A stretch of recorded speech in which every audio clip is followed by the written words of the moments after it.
Super bonus for today is August 28th, 2022. The time is 8:45 a.m. in Eastern Standard Time. I'm Toronto time, Eastern Standard, not Montreal and such. Not that Montreal is any better than some other places east in the Eastern Time Zone, but generally I'm in Canada, so we're talking Toronto, Ottawa, Montreal as such, the bigger cities. Hamilton, don't call Hamilton the dirty city. No, I'm joking. Hamilton, it's okay. Armpit of, no, I'm joking. I wouldn't say that. Should I redo this video? No, we like it, okay?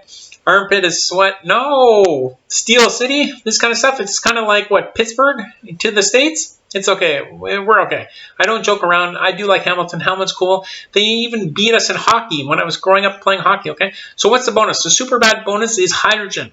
Hydrogen. We've got the first video where hydrogen, or the second video today, where hydrogen is taken from solid to liquid to gas in the reverse and cooling. So how do we cool? So what we do is we take photography, early photography. We cool down, we measure, we use spectrometry, we use all the physics and the chemistry measurements, and we get the first sample of water droplets as we go from solid cooling, cooling gas to liquid.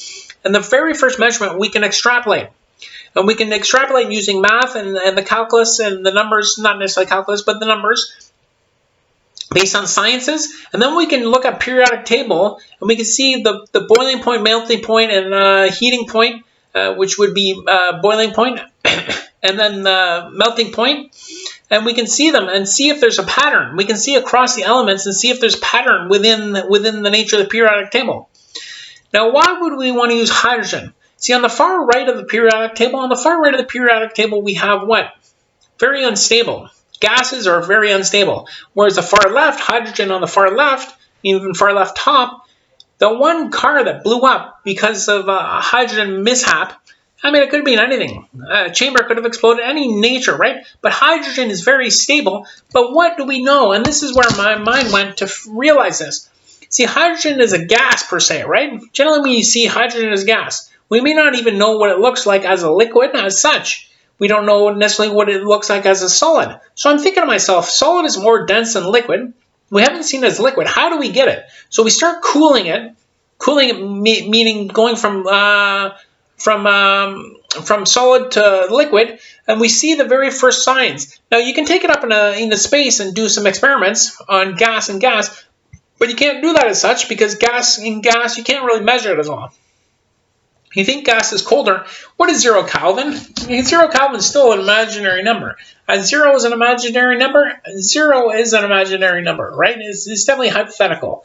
It's abstract. It's no different than abstract. 0 is no different than abstract. What is 0? You would write 0 does not equal 0. 0 does not equal 0. You can't say 0 equals 0. You put a hash through the equal sign. 0, nothing equals nothing. Whereas 0 equals nothing, you don't do that. That's a super bonus, a bad boy bonus, but you do not say 0 equals 0. You said 0 does not equal 0. 0 is abstract. Try to think about what is 0. 0 is very much abstract, as abstract as infinity. So you have infinity negative, infinity positive. What is the middle of infinity negative, infinity positive? The very definition is that 0 is an abstract. It's a middle holding. It's not even middle of anything. It's an abstract figure. There's nothing.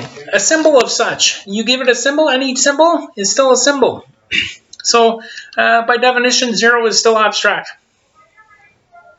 Abstract meaning nothing can be nothing. Potentiate that. Nothing can be nothing. But anyway, so when I saw that hydrogen I didn't know what it looked like as a liquid, then I said, hey, maybe we try figuring out. So you take early measurements, you cool it, and you get the very early droplets, and then you could extrapolate to see if there's a pattern. You can see if there's a pattern between other elements, or you can see if there's just a pattern just in the nature of some elements. If there's some elements, then you know that that's a thing for science where there's patterns that are not recognized across the periodic table, but given, say, within the systems of the periodic table, which is true. It may be true. It may be universal across all elements in nature. We don't know that.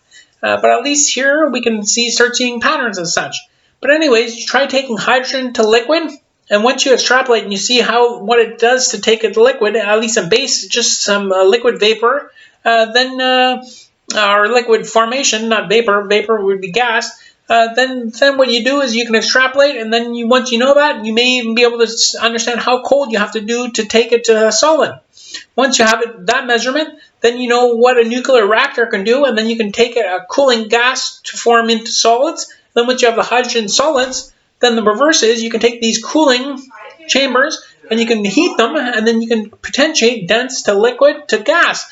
Whereas dense solid is very dense, then you have more, so you put a little bit of bar into a heating chamber, you turn it into liquid, turn it into gas, and you got propensation, and that's that bad boy.